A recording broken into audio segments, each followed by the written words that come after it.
Welcome back to Around the 412. I'm Tyler, and with me, as always, is my co-host Smitty. Be sure to follow us on Twitter, Instagram, all of our socials at Around the 412, and give us a follow wherever you're listening to this podcast, whether that's on Spotify, Apple, iHeartRadio, Google Podcasts, anywhere you're listening to this.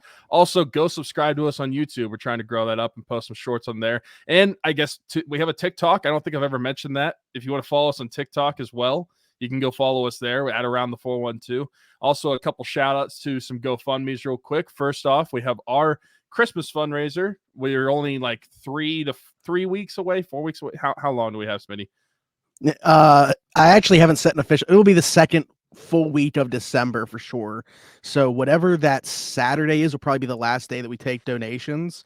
So I would say no, because that's too early. It'll probably be middle of the week of the following week, actually. So I would say either December 13th or 14th. Yeah. Well, the only reason, too, is like I would love to be able to take donations the whole way up, but I have to know how much money for sure we have to work with. So, and be able to get the stuff. Exactly. But yeah, so we got that going. It's Rocking Around the 412. It's on GoFundMe. It's our pin tweet on Twitter. You can also go to GoFundMe.com and search it there, Rocking Around the 412. And it's year 5 of our fundraiser that we've been doing. Last year alone, we raised over $10,000. It would help 30 kids across 13 different families. Every cent that gets donated goes to these families, whether that is the gifts for these kids, and that can be electronics, toys, clothes, makeup, jewelry, anything that they want. And as well, we try to get the families, parents, a gift card to provide a holiday meal for the family on that Christmas day. And so if you want to go check that out, again, that's a pin tweet on our Twitter, and it's Rocking Around the 412 at GoFundMe.com. And the recipient of Rocking Around the 412, another GoFundMe to go towards is Isla Keene's future. We've been pushing this one. Sadly, a couple months ago, Dalton Keene passed away and left behind his 2-year-old daughter. But there's a GoFundMe set up so that way her future is not, or it can be helped taken care of. And so there's over $33,000 raised so far with Isla Keene's future GoFundMe, but we want to keep pushing that and try to get the word out there for that. So if you want to go to GoFundMe.com, it's Isla Keene's future, ISLA K, I was say Key, KEANE future. And then you can read all about it there. Also, we've tweeted about it. I know we've put it out on our personal socials as well. So if you just search Isla Keene, I'm sure it will pop up there. Yeah. But I mean, wherever you're watching or listening to this, and that's why it's so great that you are able to include links now in the audio. Oh, yeah. Stuff. Didn't even say that. Yeah, because that will be in the description. Both of those will be in the links of the descriptions. Yeah. Which is great. So we appreciate everybody getting involved with that.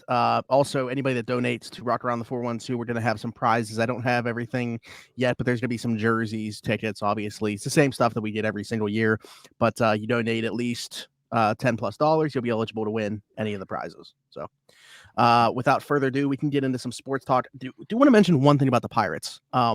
Not typically, we haven't talked about them a ton since the offseason started. That will change as we see some involvement here in free agency, or it could change, I should say.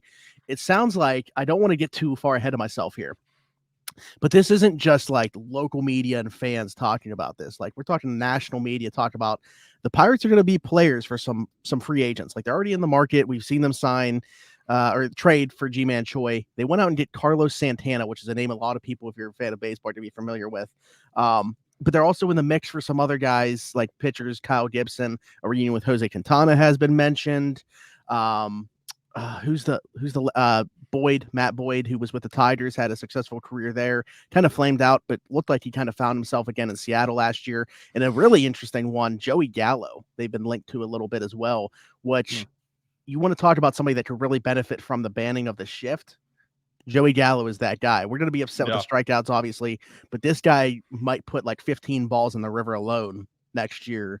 But we're getting ahead of ourselves here with what they could potentially do. Let's talk about one that they actually did do.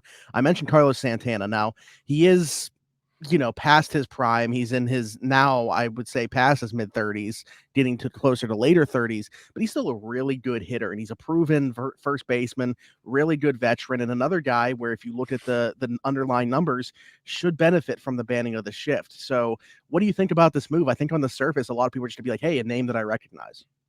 Yeah, definitely. It is a name that people recognize, and kind of like the G-Man Choi signing. It's like a name that people recognize, and coincidentally, they're both first basemen, so that's interesting. Their Pirates are definitely addressing a position of need because they don't really Yeah. have it anywhere else in the organization. I think it's an interesting signing, and I think that it's good that you have a young team in the Pirates, and a lot of their core is younger as well. And so I think bringing in some of these veteran guys can help build the culture of what you want for the Pirates moving forward.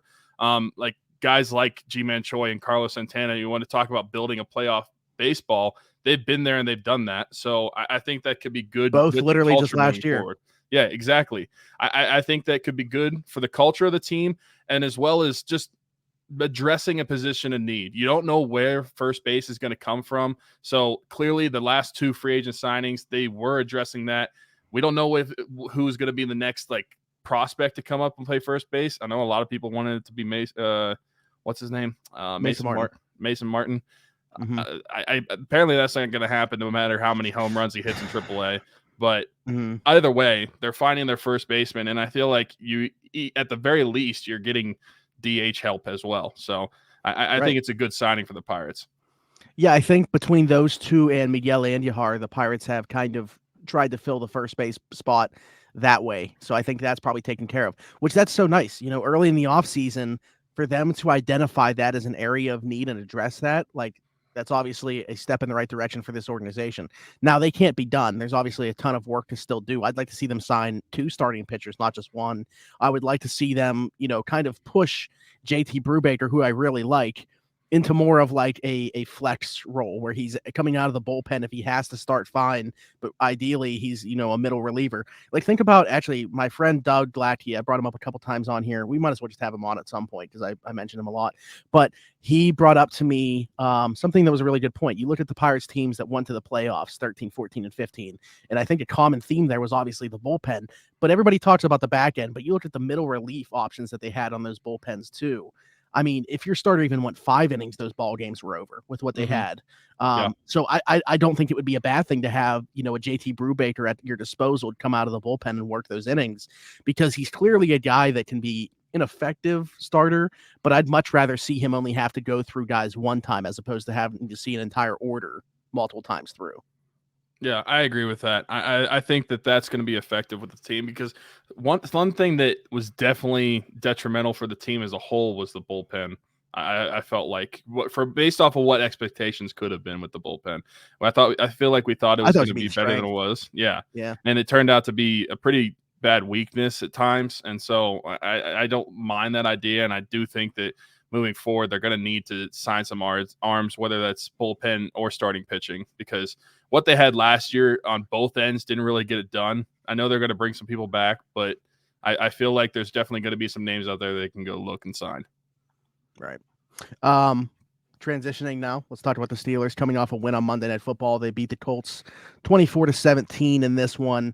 Outside of the third quarter, whatever the heck happened in that quarter, this was probably the most complete game that we've seen from the Steelers. But I don't know about you. I thought Kenny Pickett had his best game as a Steeler. Like we keep talking about like his best quarter, his best drive, his best half. Like we've thrown these things around, but like start to finish, incorporating all 4 quarters here, I thought this was his best game that he's had up to date. Yeah, and he didn't even score a touchdown, which is right. crazy to say that that's his best game, but I think it was. He didn't hurt the team as well. He didn't have a turnover, and I know we don't really care for PFF too much. We kind of use them whenever if you didn't say it, I was going to though. Yeah, so. We use it when it benefits us, and we don't like it when it doesn't benefit us. But it's the highest grade for a Steelers quarterback since 2018 with Ben, which is crazy to think about. It's been that long. So yeah, I think it's definitely a much improvement for Kenny himself, but for other areas of the team as well. I do think it was a really solid game, and it was a game that they never really felt out of hand. Like you had that shaky third quarter, but even then, I felt like the Steelers were still in command of the game as a whole. But Kenny himself, I think, sure, there was still some plays that you'd like to have back, and like I know everybody, a lot of people were freaking out about that hot play where Kenny was hot and should have thrown it at McFarland's feet or something, and he took a sack instead. Whatever. Yeah. I mean, that's one of those things that I think over time Kenny will learn. But I do think overall he had a really good game despite not even scoring a touchdown.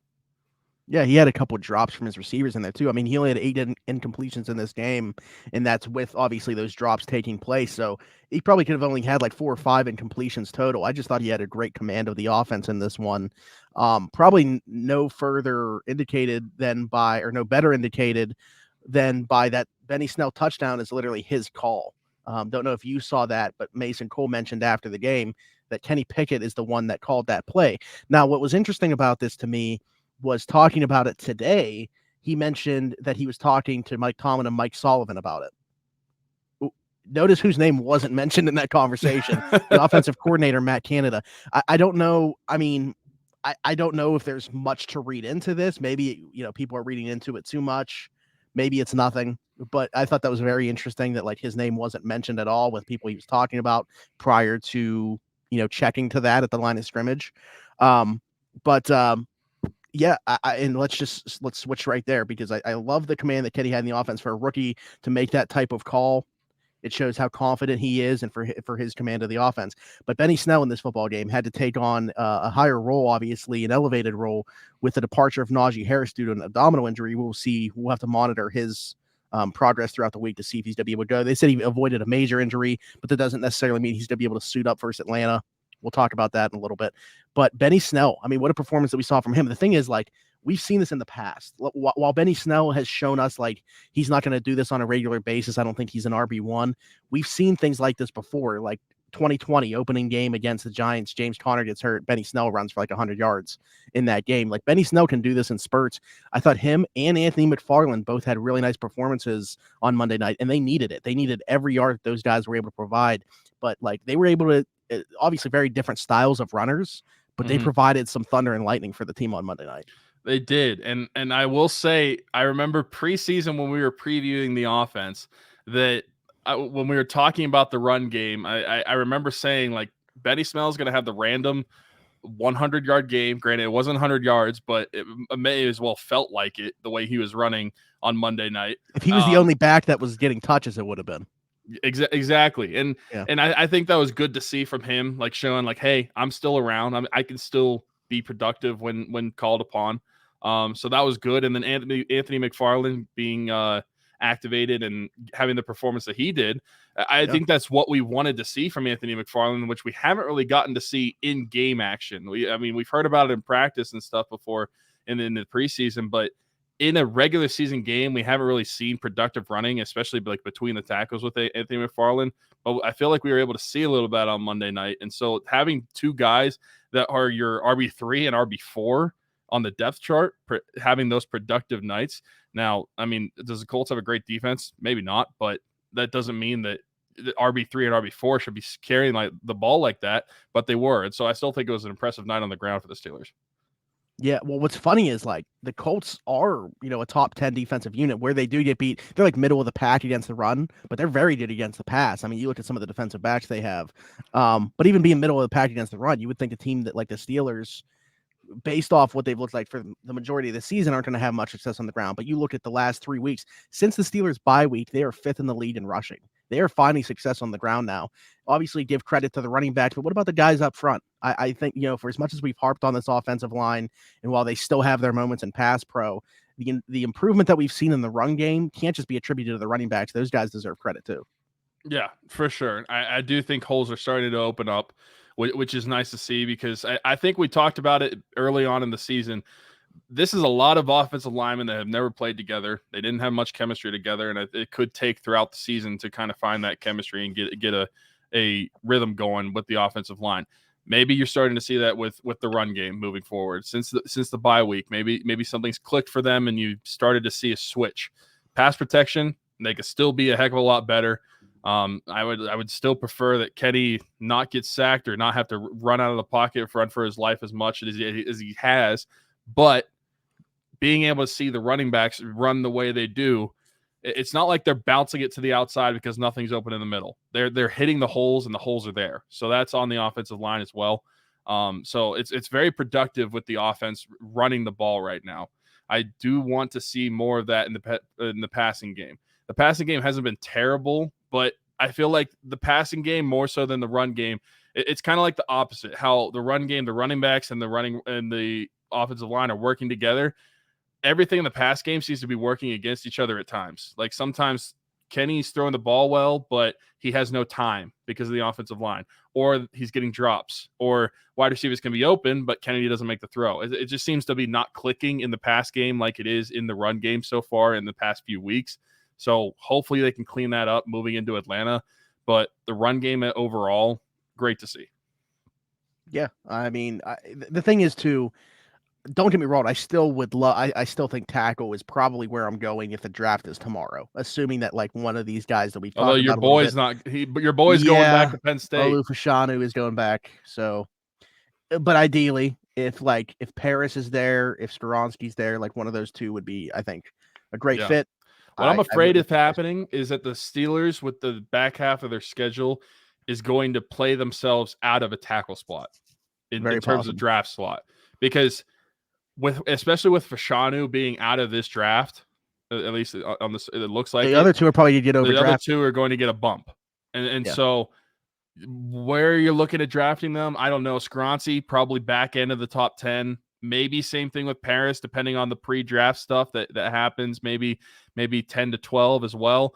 But I think the Steelers could finish anywhere between 10 to like 15, 16, depending on how this back half of the schedule finishes out. So they might be playing themselves out of a tackle spot if they continue to win games, which we want to see, but it also could hurt their chances of getting one of those top tackles as well. Right. Yeah. And then we can start having the conversation about Joey Porter Jr. instead. Yeah. I mean, that's where I actually had a conversation on Twitter today. It's like, where do I realistically think the Steelers could take him? I said, if the Steelers are anywhere between 12 to 15 and one of those couple tackles are gone, then I would definitely look at taking Joey Porter Jr. Yeah. What's interesting, I wanted to turn back to the offensive line real quick because we mentioned the lack of, reps that they had gotten together. Like these things take time. I think that's probably the one downside. And Marquise Pouncey was on Footballin' with Ben Roethlisberger, his podcast. They did a live stream during the Monday night game. And we're talking about this, and Pouncey was talking about it. That's why he never really agreed with bringing in new offensive linemen like via free agency, because those guys are probably already established and kind of set in their ways, but also just like it takes so much time to build chemistry with one another, and you're bringing in an outsider into guys that have played together probably for, a little bit. And not only did the Steelers bring in one, they brought in two outside free agents on this offensive line that are starting right now. So it's going to take time, obviously, but it's definitely nice to see that at least in the run game, they've seemed to find some solutions here. And, they're figuring things out. Like prior to Najee getting hurt, Najee had really found his game in the last couple of weeks too. Even in this game, he scored a touchdown before he got hurt. So we'll see. And now with Najee being, he's going to have his reps obviously cut back this week. Jaylen Warren, who missed this Monday night game, and that's why Benny Snell and Anthony McFarland had the roles they did. It sounds like he's going to be back. I guess the question that I want to pose to you, I was talking to Drew and Joe about this. Say Jaylen Warren does come back. Do you think that there's any chance that like the Steelers they saw enough on Monday night where it's like Benny Snell even ends up being the lead guy and Jaylen Warren just kind of keeps the same role that he's had? I think they definitely could, because I think while Najee is, how do I want to say this? And I might sound stupid saying this. I think Benny Snell is closer to what you get in the run game from Najee Harris, if that makes sense, or that's what I'm thinking, or the style of running that I'm thinking of. Well, I think Jaylen Warren provides a different element than what Najee does. And I'm not saying Benny Snell is Najee Harris, but I think it's a closer comp to the style that they run. So if you want that power football style, then maybe you do give Benny Snell, especially off the performance he had, the bulk of the carries, and leave Jaylen Warren in that third down back, receiving back, which I liked seeing him in type of role. I don't necessarily think this means, especially, I mean, Jaylen Warren's coming off injury as well. Do you really want to rush him back to give him the bulk of the carries too? Those soft tissue things are. Exactly. It's an awkward injury. And so do you really want to go and give him the ball like 15 to 20 times this game? No, probably not. I think you're going to see some running back by committee for sure. Now, which one gets a majority, I don't really know. Do we know if Najee's going to even play this upcoming Sunday? Well, that's the thing. We're recording on Wednesday, which is tough because Wednesday is the day of practice where if anybody's dealing with anything, they're probably either limited or not practicing. So Right. he's dealing with abdominal injury. Don't know necessarily what that means either because that could be oblique. That could be like even a hernia thing. Like I don't know what the issue is.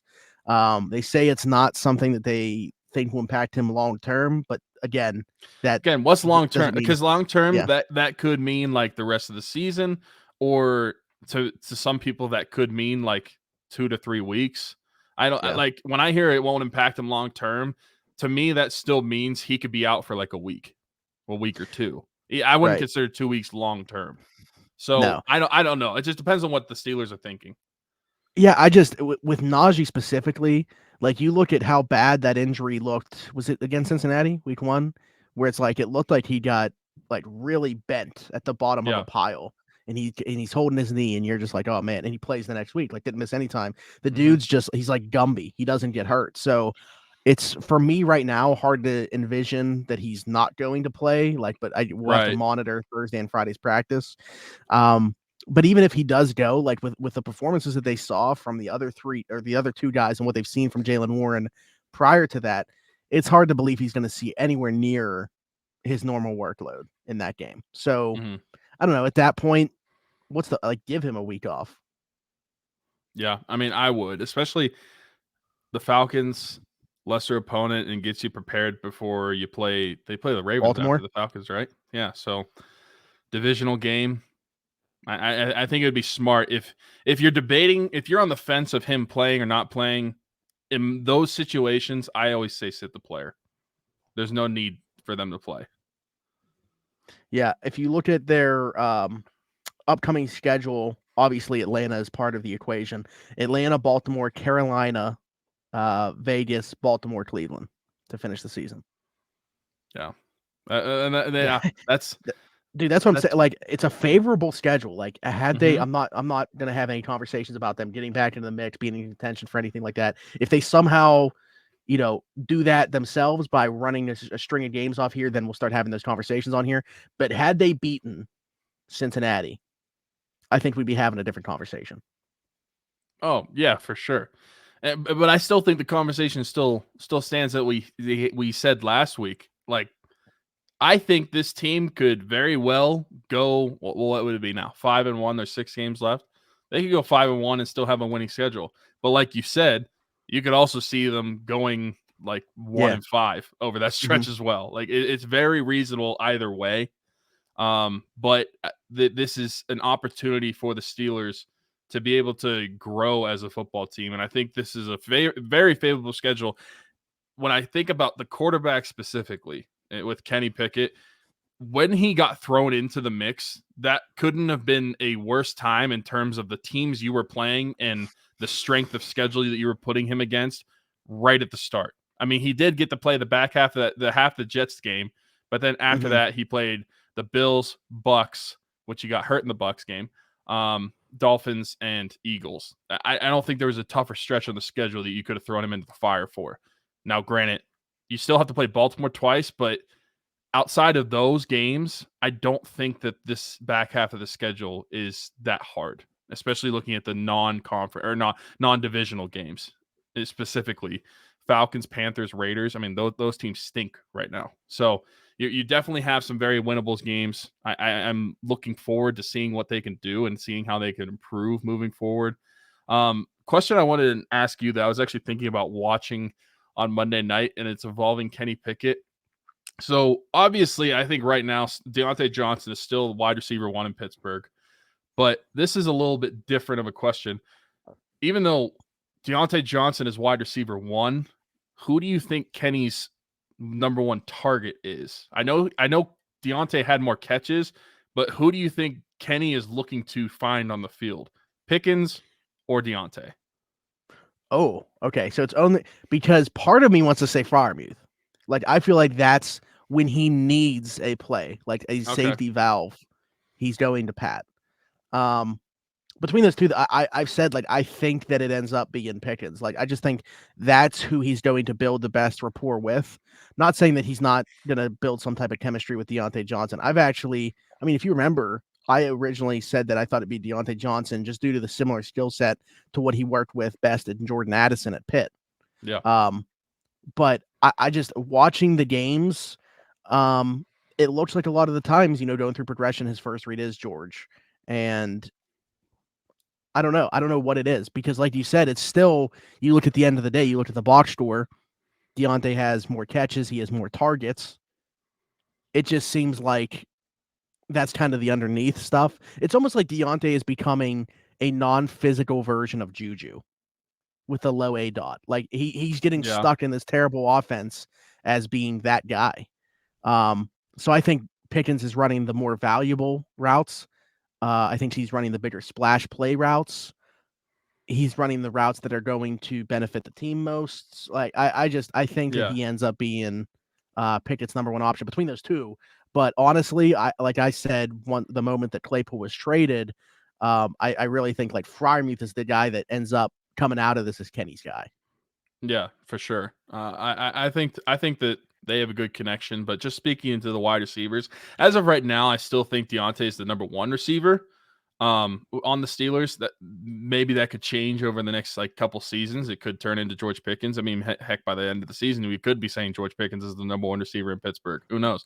But I just have the feeling whenever Kenny's looking at wide receiver routes, I feel like he's looking for George first, but he's not open. But Deontay is on the Deontay's always going to be easier routes. Yeah. But it's not as pushing the ball down the field, and so it's easier for Kenny to get Deontay the ball, so he's going to get more targets and catches. But I just have the feeling, and maybe people that actually watch this film intently can prove this, that he's looking George's way first every single time. It feels like. Yeah, that's actually something I'm going to start paying attention to try to see. I want to flip before we give a prediction on this Falcons game to the other side of the football to talk about one guy in particular, friend of the show, been on multiple times. Also, shout out to his dad. The shout out this week that I want to give is to Alex Highsmith. He's now crossed double-digit sacks. It's something that he set as a goal this season. Crossed it, and he's going to go well beyond that, obviously, with how many weeks of football are left. But what a season he's put together. Obviously, anybody that's playing on the opposite side of TJ Watt is going to benefit. We've seen it in the past, but to this level, I mean, I feel like saying that he's benefiting from TJ Watt would almost be taken away from him, and that's absolutely not what I want to do. He has done a lot of this on his own. He's worked his butt off to get to this point. But he was literally the closer for the Steelers in this football game. You look at that final drive, strip sack. Obviously, Matt Ryan is able to recover the fumble, but strip sack, second down kind of blows up the play. Third down stops the Jonathan Taylor run. And then on fourth down, pushes Matt Ryan out of the pocket for an incompletion, and that ends the game. Alex Highsmith literally took over the final drive of this football game and ended it himself. Yeah, no, I think he's played great. I mean, he didn't have the numbers totals that he had wanted to whenever the stretch of games whenever TJ was out, but I think overall as a season, he's had his best season as a Steeler. He's turning into the pass rusher that we wanted whenever we drafted him, and I think he's shutting a lot of people up that said he needed to step up and perform better. And I think that, like you said, it's not taking away from Alex, or at least I don't want it to be taking away from Alex. It's saying he's benefiting from TJ Watt being on the field as well. But I just think the combination of both of them is great. I'm not saying that he's Bud Dupree level yet, but it's kind of closer to having two edge rushers like that instead of just the one. And I think that's great for Alex, especially friend of the show, twice. Or three times. Honestly, I think that I'll say it. I think he should be in the Pro Bowl this year. I think him and Minka right now, if you're asking me what Steelers should be in the Pro Bowl, those are the two I'm saying should be in the Pro Bowl. Interesting. I mean, obviously sack totals. So Matthew Judon, the last time I looked, was the leader. Where is sacks? Right here. Yeah, Judon still has 13. He leads. Parsons has 12. Nick Bosa has 11.5. Crosby has 10.5. And then Highsmith, Myles Garrett, Chris Jones, and Brian Burns all have 10. Dude, imagine paying Myles Garrett to have the same amount of sacks as Alex Highsmith. But in been the me. AFC, it's Judon, Crosby, and then Highsmith. Yeah. Yeah, it's been really impressive. That's some really good names to be with. I mean, throwing Myles Garrett in there as well, Chris Jones. I mean, those are guys you want to be on the same level as a player. So I think Alex Highsmith has definitely stepped up this game this year, turned into a really nice pass rusher. We're talking about the sack totals, but I think he's taken the next step as a run defender too, and that's so important for these edge defenders to set that edge and be able to seal that. But yeah, obviously the overall development has been great. He's he's in line to get paid. You know, it's crazy that we're already talking about it, but he's in year 3 and he wasn't a first round pick. So next year will be the last year of his rookie deal. And whether it's in Pittsburgh, you know, we'd love to see it be, but whether it's in Pittsburgh or somewhere else, he's going to get a lot of money as an edge defender that's putting together the body of work that he has. So yeah, that's been great to see. I don't know that there's really James Pierre, I feel like we should give a little bit of a shout out to, had an interception in this game. I want to say that is a nice adjustment that the Steelers made. I was calling for it to happen against Cincinnati and they wouldn't do it for whatever reason. But moving James Pierre, putting him back onto the field outside, so you didn't have Sutton and Levi Wallace as the outside guys with Arthur Millette inside. Just play James Pierre on the boundary. I mean, he can definitely hold his own. We've seen it. 2 straight weeks of playing 0 snaps. He plays 49% or 47% of the snaps in this one. So obviously got on the field quite a bit. But definitely deserves a shout out. Picked off Matt Ryan on the second play of the game for the Colts. So not really, anybody else to highlight on the defensive side, I don't think. I mean, obviously they played an overall pretty good game, but nobody necessarily stood out to me other than what Highsmith did on that final drive and James Pierre getting a pick. Yeah, I think so as well. All right, Falcons game. Yeah, I think the Steelers won this one. I'll start by saying that. I don't think Atlanta has enough on either side of the football. I've liked what I've started to see, and this is very cautiously I'm saying this. I've liked what I've started to see a little bit from the Steelers offense, not saying that like Matt Canada's saving his job or they're all of a sudden going to put up 40 points, but I think that they have enough there to beat this Atlanta defense. I mean, it's back-to-back weeks of 20 plus, which is something they couldn't say before. Right. I think that they have enough on the offensive side of the football, just talent-wise, to put up enough points on Atlanta, who does have A.J. Terrell back now, but they still don't have Casey Hayward. There's just not enough talent on that side of the football for Atlanta. And then you flip it and look at what the Steelers have defensively versus Atlanta's offense. I know Cordero Patterson came back. I am actually worried about their kick coverage unit against Cordero Patterson. Got to make sure he doesn't return one to the house. But that is honestly, to me, like the scariest part of Atlanta's team at this point. Is just make sure they don't return a kick. I don't trust Marcus Mariota to do anything. Obviously, no Kyle Pitts, not that they were utilizing him anyway. The Falcons do have a nice little running back trio. They've all been effective. Cordero Patterson, Tyler Algier, and Huntley. But yeah, I don't see it. There's not enough. They don't have enough talent. They were over exceeding expectations the way they played through the first 10 or so weeks, but we're seeing the true Falcons, I think, these last few weeks. Yeah, and I think that the Steelers' run defense is going to be able to hold those guys. That's the most effective part of their offense. I don't think they're going to utilize it well. Outside of Drake London, you basically have me and you as wide receivers on the Falcons. So I feel like the Steelers' defense is going to have a day. As far as the predictions go, I realize I didn't say a score. Yeah. I think the Steelers actually win this game as well. I know the line on it is, I think, 2.5 to the Falcons. But I think the Steelers are going to win by more than 3 points. I think that you're going to be looking at, say 24-13 as a final score. I'm going to say 31-26. A little bit of a weird number with that 26, but I think that Atlanta's going to have to go for 2 on a touchdown, and they don't get it. Okay. But the Steelers score 31, their highest. Not necessarily garbage time, but they're going to be down by 11, and then they're going to score the game. in the Yeah. Okay, cool. Okay, and moving on to the Penguins. Wasn't when I woke up today. Hold on. Was there Sarge's notes? No, Monday Night Football didn't do them. Well, he didn't do them, and they won again. Right. It's a trend. This isn't a coincidence anymore. So that means he better just turn off his phone during the game and not write down anything. Exactly. But no Sergeant Steelers notes. When I woke up this morning and knew we were going to be doing a show, I wasn't expecting to have to talk about what we're going to talk about first, which is Kris Letang is now out indefinitely due to having a second stroke.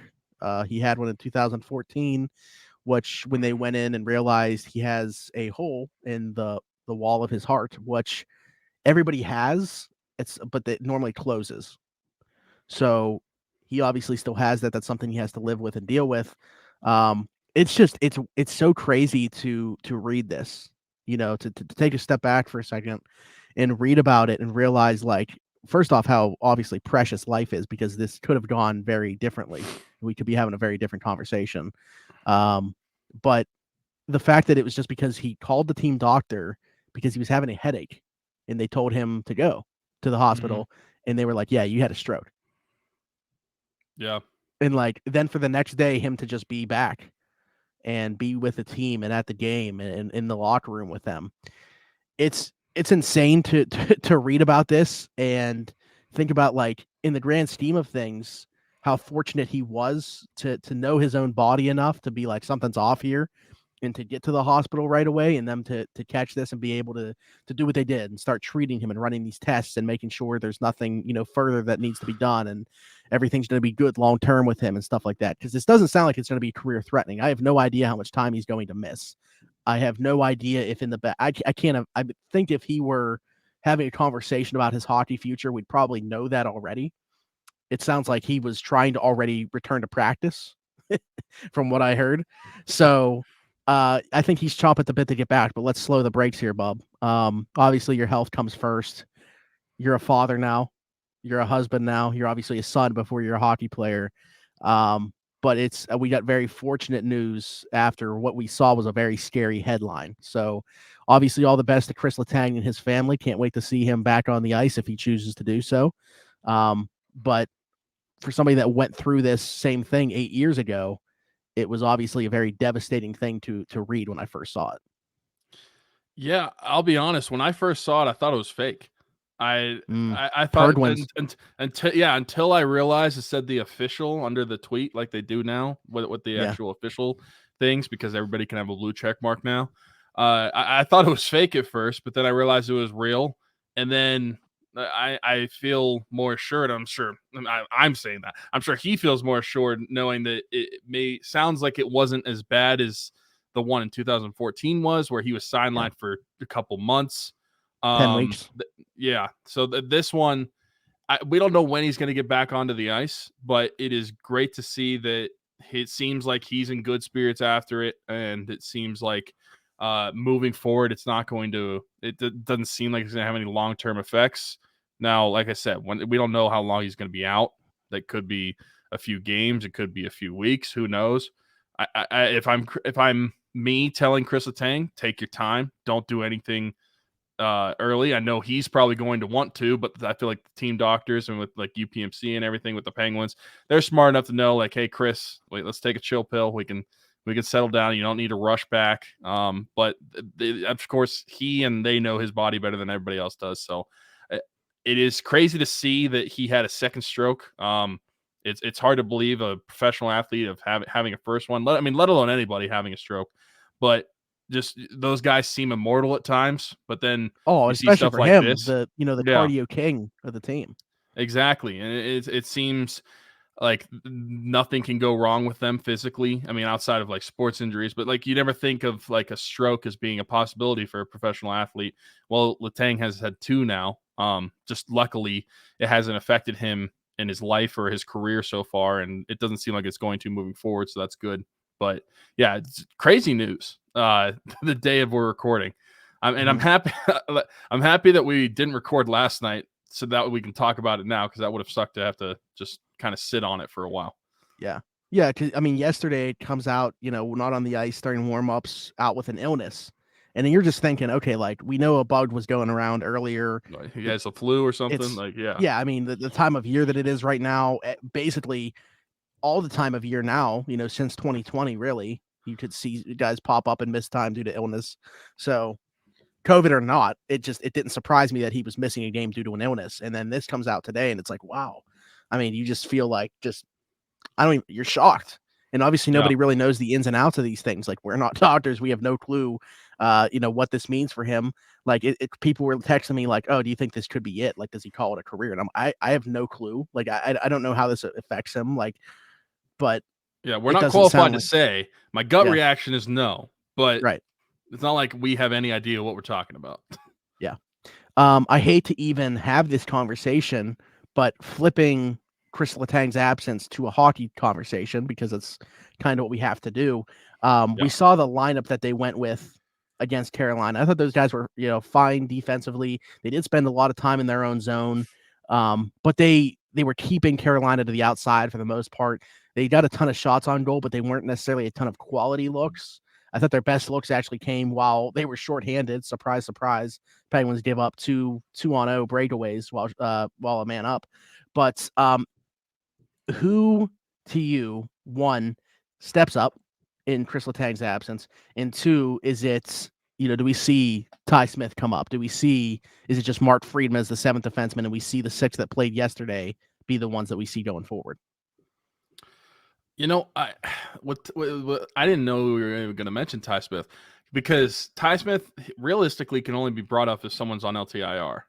So depending on how long Letang's out, like if it's just going to be a couple weeks, he's not going to go on LTIR. So I don't even know if that will be a possibility. And the way that it's sounding like it is now, granted, like we said, we know nothing, but it doesn't sound like it's going to be a long-term thing for Letang. So I wouldn't think Ty Smith's probably in the cards for this team. But in terms of people stepping up, um, I'm trying to think of somebody who can relate to the game of Kris Letang, and realistically, nobody on this team can relate to that. But I can see someone like POJ stepping up to in that role. That's probably the guy that, while he's not a Kris Letang-esque type player, someone that I can think fill in some of the roles that Kris Letang does. I think that he could definitely step up in an absence like that. Now, wasn't Dumoulin on the top pairing again with Petrie in this last game? Yes. Why are we throwing that up there again?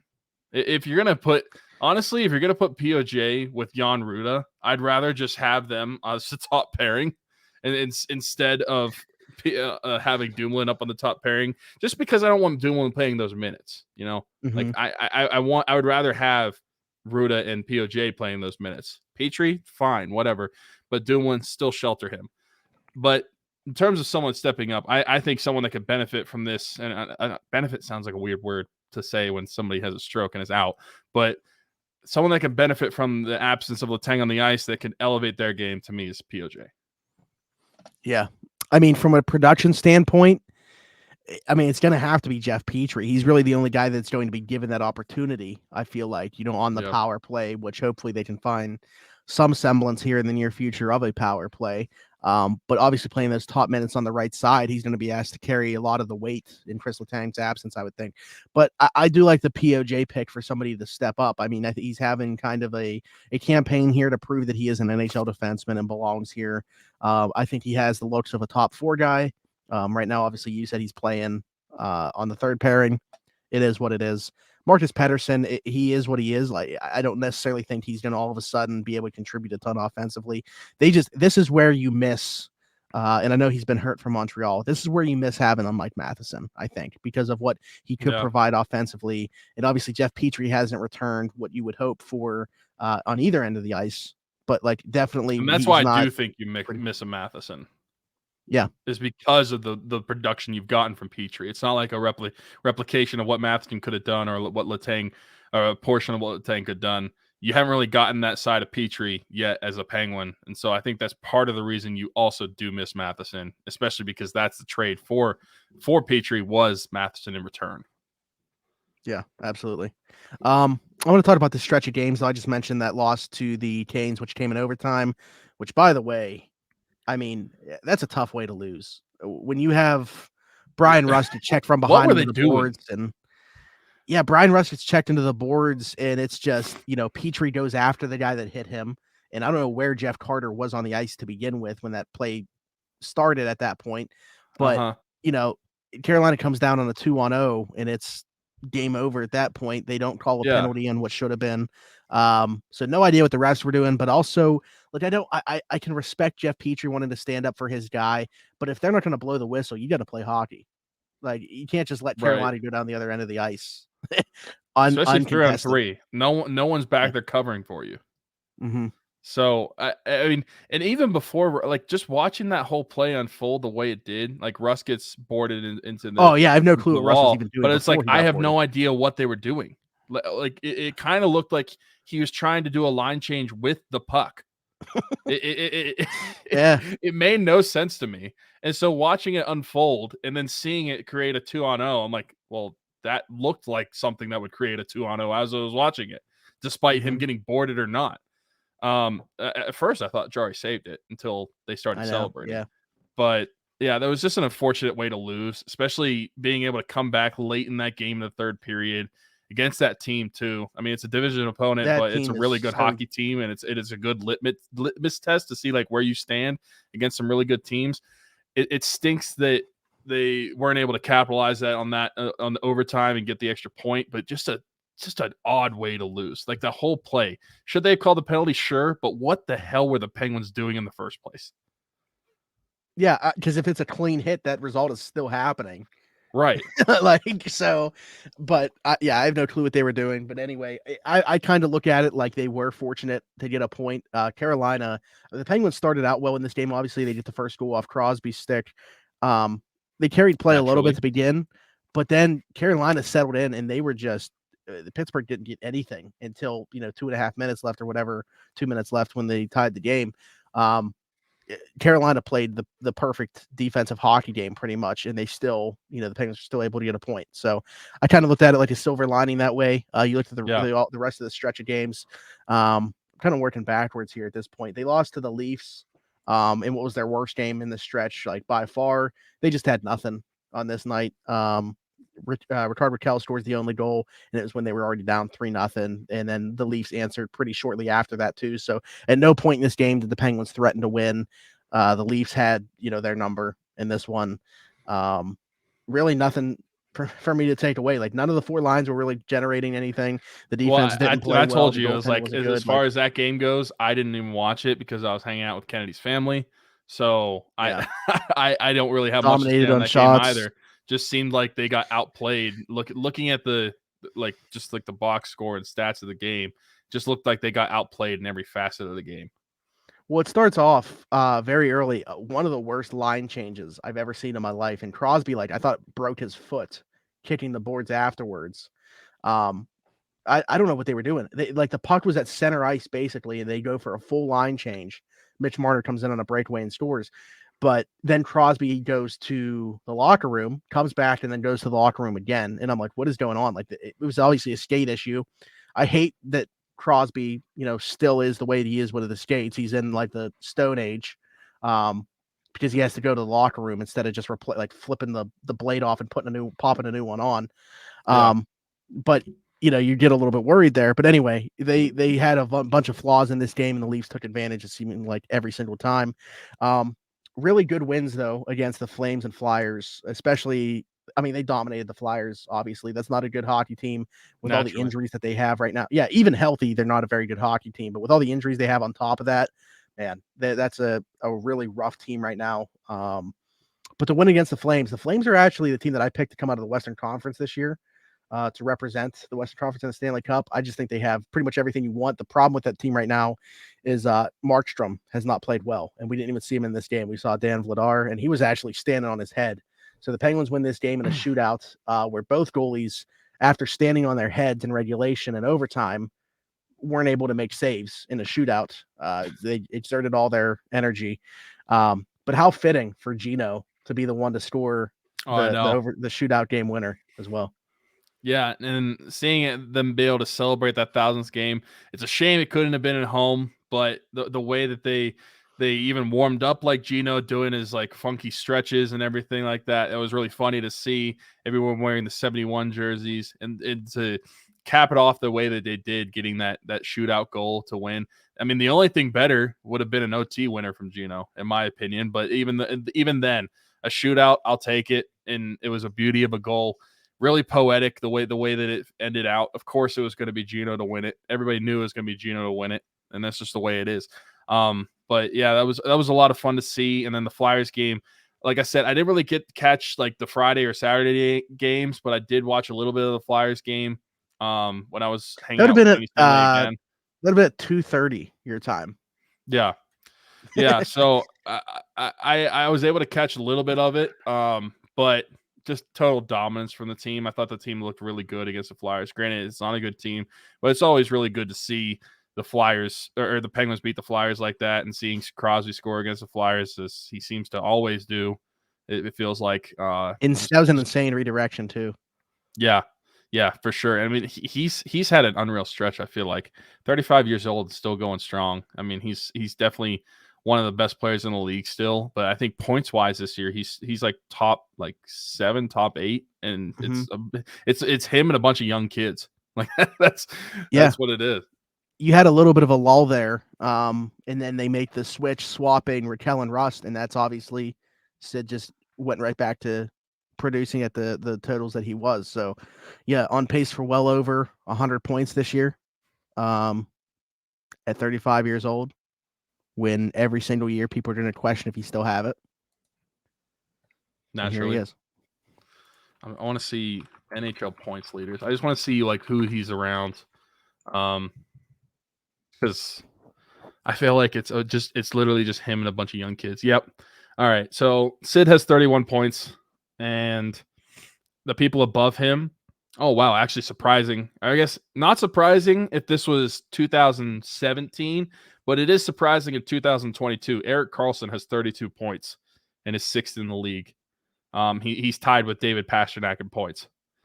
Yeah, it's a little surprising, especially being on the Sharks. But again, ahead of that is Draisaitl, Kucherov. Those guys are definitely going to be there all the time. But then Jason Robinson from Dallas, he's having a really good year. That's a really good player. And they paid him too this offseason. It was like 6 point something per on a 6-year deal. That's a really good deal for them. And then of course Connor McDavid, 39 points in 22 games. Dude's a stud. But yeah, Sidney Crosby at 35 years old still has it. It's still going strong. So it's great to see him playing at this level still. What is that? 31 points in 23 games. I know we're just kind of like rambling about Sid right now, but I just want to keep bragging about him. But over an 82 game pace, which Sid hasn't missed a game, has he? I think he's played in all 23 games so far. That's a 110 point pace. So, or 110, 111, if you want to round up. So the fact that he's 35 years old and can still play at that pace, it's great to see. Yeah, players that have played in all 23 games for the Penguins so far: Sidney Crosby, Evgeny Malkin, Rickard Rakell, Jeff Petrie, Marcus Pettersson, Brian Rust, Brock McGinn, Ryan Poehling, Jan Ruda, and Brian Dumoulin. Why'd you say Ryan Poehling like that? You sounded a little disgusted. No, I mean, shout out to him. I think he's had a pretty nice season on the he's had a couple of goals in the last couple of games. The fourth line has really found themselves once Teddy Bluter came back. Like, he changed everything for the PK, and he changed everything for the fourth line, who is better than the third line, so we might as well call him the third line. But like Archibald, has, I think, outperformed what we expected, which if he would have scored like one goal, that would have been outperformed what I thought. But Ryan Poehling's been a nice addition. I'm just surprised that he's somebody like those fourth liners could always be guys that are in and out of the lineup because you have, so many guys that are bottom 6 options. So to see him playing all 23 games, I think is just kind of a testament to how Sullivan feels about him. The other thing is too, like, he's played center and wing, like he's given that versatility. Yeah, and that's something that Sullivan definitely likes. So it's no wonder that he's kept in the lineup. Yeah, it was actually, we saw Kapanen, actually to end the show, we thought about this real quick. We saw Kapanen work his way back into the lineup for Danton Heinen, who obviously got off to a great start this year. We know it's in there. We saw it at the beginning of the year when he was playing with better teammates. I think it's just a product of playing with Carter and McGinn. But Heinen hasn't scored in 17 games. So Kapanen draws in for him. I think the other thing too, not to say that Heinen isn't at fault here, because he's only taken more than one shot in like 3 of those games or something like that, Danny was saying. So he's certainly to blame for his goal scoring drought too. But yeah, to go 17 games without scoring a goal, it's no wonder they tried something that was Kapanen's way of working back in the lineup. He almost scored on a like turnaround goal where he just whipped it right at the goalie's pad. I don't know. I mean, he shows flashes of his speed, and he can showcase that every once in a while. He'll create an opportunity. but it's with no consistency, and there's nothing else to his game. They're just trying to showcase a little bit of work to maybe get some value to get a trade going, a hockey trade. Because I mean, $3.25 million sitting in the press box, like I can at least I can justify Heinen at $1 million. Like, sure, like would I like him in there? Yeah, but he hasn't played well, so it's easier to swallow that he's not in the lineup. Cap it at $3.25 million just sitting in the press box. That's so bad. That is so bad. Such a bad contract. It was a contract that shouldn't have been signed. And honestly, you should have seen this coming if you were Hextall. Yeah, I mean, and it's not just this year. Like if it was 1 year, even at that salary, I'd be like, what the heck are we doing? But at least it would just have been, 1 year, like a prove it thing. I don't even know how you prove it because he was coming off a down year. But I don't know. I have no answers for what the logic was in him getting that contract, but it is very predictably not working out. Yeah, there was no logic, but whatever. There's 3 games this week for the Penguins until our next show. That is, so the Penguins will be taking on the Golden Knights. If you're listening to this on the day it comes out, it will be today. And then they will also be taking on the St. Louis Blues on Saturday and the Columbus Blue Jacks next Tuesday. So we will be recording on Wednesday of next week. That seems to be happening a lot. They're playing on Tuesdays and not playing Wednesdays. So yeah, we're recording on Wednesdays. Yeah. As mentioned at the beginning of the show, and I will mention at the end of the show as well, you will see a couple of GoFundMe links in the description wherever you are watching or listening to this. One is for Rocking Around the 412, which is our yearly Christmas mission. We've been doing it. This is year 5.